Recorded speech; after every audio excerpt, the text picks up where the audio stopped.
So did anybody else expect this team to win 5 in a row? Because I didn't at all.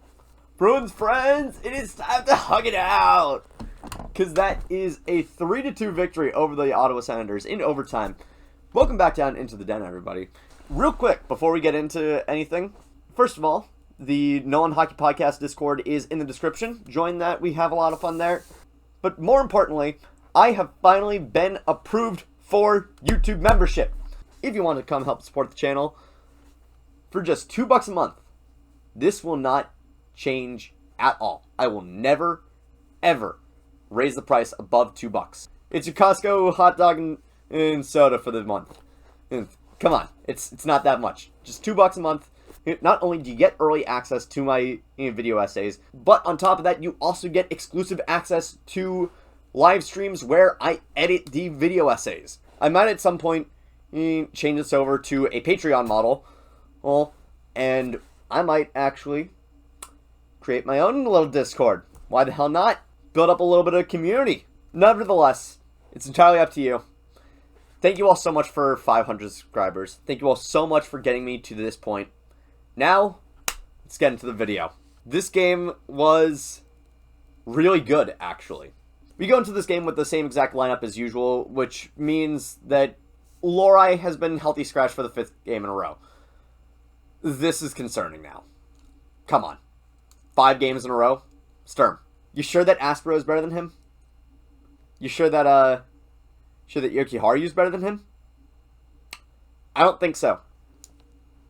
Speaking of Sturm, he's been on a little bit of a tear as of late. Not only with the post-game presser comments, but there was actually a video of him going off on the team after the 7-2 loss against Ottawa the last time. I try to be calm and everything, be nice, whatever. That now. It has to stop now. So after that, you could definitely understand that this game means something to this Bruins team. You can't let yourself be embarrassed that badly by the same team again. In any case, this does also mean that Marat Khusnutdinov is back on the top line center, and he looked like he belongs there. He is doing so good so far this season, and I love him. I love him. I can't wait to see more of him. Now, we get into the actual game. Bruins dominate the first period, except for one little part. And it sparked something that you never want to see. Ty Anderson opening his notes app. Welcome, Bruins fans, to the big frustration this season.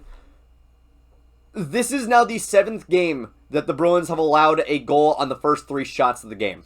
Michael Amadio just blowing past the Bruins defense on a breakaway because we suck in transition.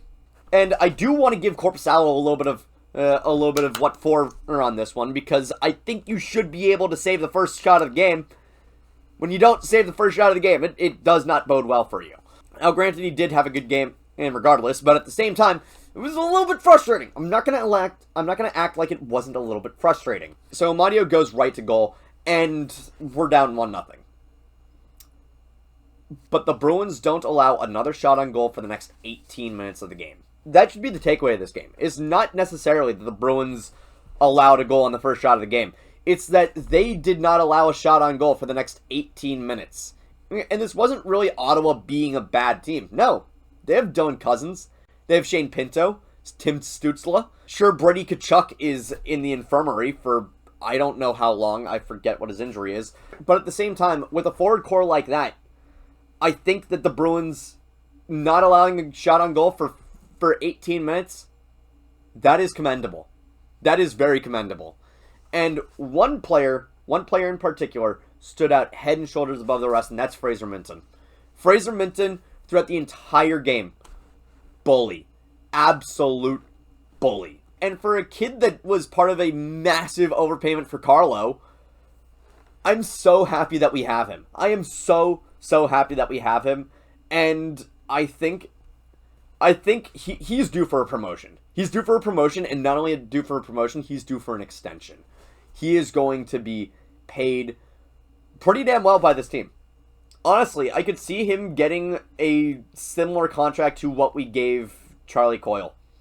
Like 5 years, $5.25 million. That's a pretty good contract for a kid that is raking right now. And yeah, it's not really showing up on the score sheet. It's showing up in the little details that'll allow the Bruins to get on the score sheet. Sometimes this is what happens, is that a player doesn't necessarily have a lot going on in terms of pucks in the net or assists or anything like that, but the 200-foot game that they play is enough to keep the team going, gone. Case in point, there was exactly one other frustration that I had with this game, and that was the Claude Giroux goal. Now, this one does kind of ride up on Korpisalo's stick a little bit, so there was definitely a chance for Korpisalo to save this goal. You know what would have made this chance a lot easier is if Henri Jokiharku had the wherewithal to push Shane Pinto out from in front of Korpisalo. I thought that the Bruins got their bag on being big, being physical, and pushing guys out of the way.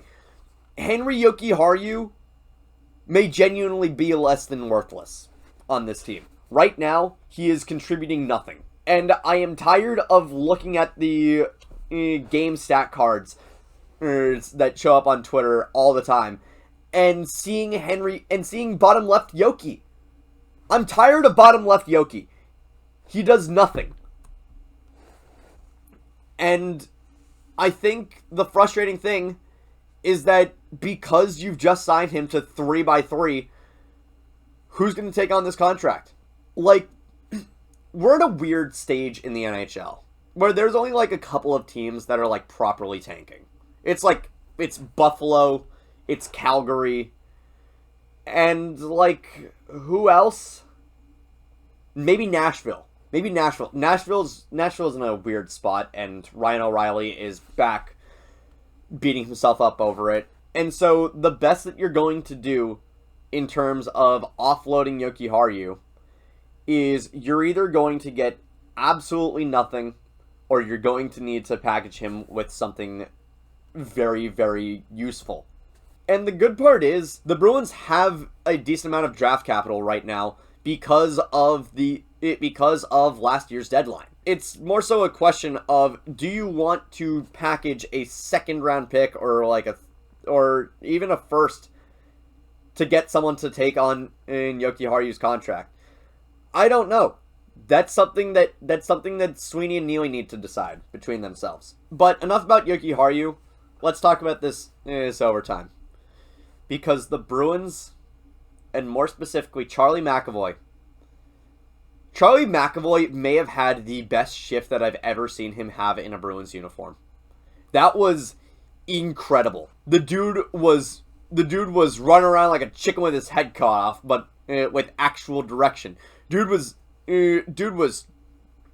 doing everything in his power to keep the Bruins in this game. He floats it across the crease past Ullmark to Zacha. Pavel Zacha is on the back post trying to tap it in, gets thwarted the first time. Second time, it ends up hitting Ullmark in the pads, and Zacha's right at the goal to tap it in. And that's what you need. That's what you need. You need bodies to the net, because when you get bodies to the net, you score. If you're a forward, go forward! Now, Bruins have won 5 in a row and 6 of their last 7. No, I'm not going to make the joke. What does this mean for the team? I have no idea. I'll be completely honest, I am floored by this team right now. I can't really say this is shades of 2023 because that team had a decent amount of secondary scoring that this team straight up does not a good chunk of the time. But the vibes are there. The vibes are absolutely there. I still don't necessarily think that this team makes the playoffs. But right now, the Bruins are so much fun. And honestly, I will take that over last year any day of the week. If the Bruins end up being a crappy team this year, okay. Right now, the vibes are really good. And hell, even if you suck, the vibes can be good. I don't have a problem with the Bruins being bad. I have a problem with the Bruins being unwatchable. Last year, they were unwatchable. This year, the Bruins are very, very watchable. And I think I think we could be a decent boom or bust team. Now, for what it's worth, I don't think that this team reaches its full potential without 3 of these players. Here's James Hagens, William Moore, Dean Letourneau, Will Zellers, Vasek Blanard, Frederick Brunet, Jackson Edward, Fabian Lysell, Georgi Merkelov, Matt Poitras.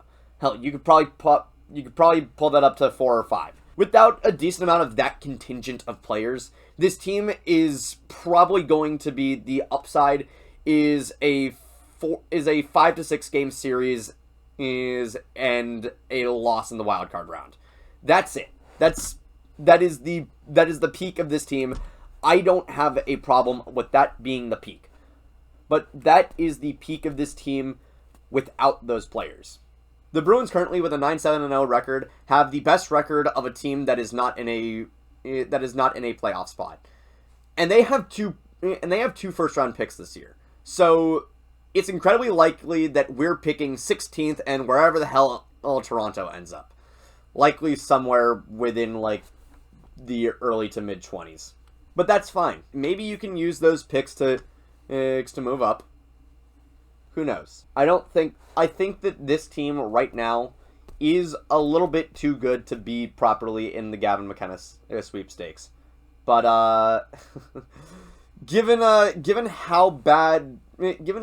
mediocre McKenna's start to college hockey has been, that might not be the worst idea to nix him from your plans. Ryan Rubrek looks pretty damn good. So does Daxon Rudolph, Viggo Bjork. We might have something. And that is going to be it for me today. Thank you all so much for watching. I'll see you guys in the next one. Take care.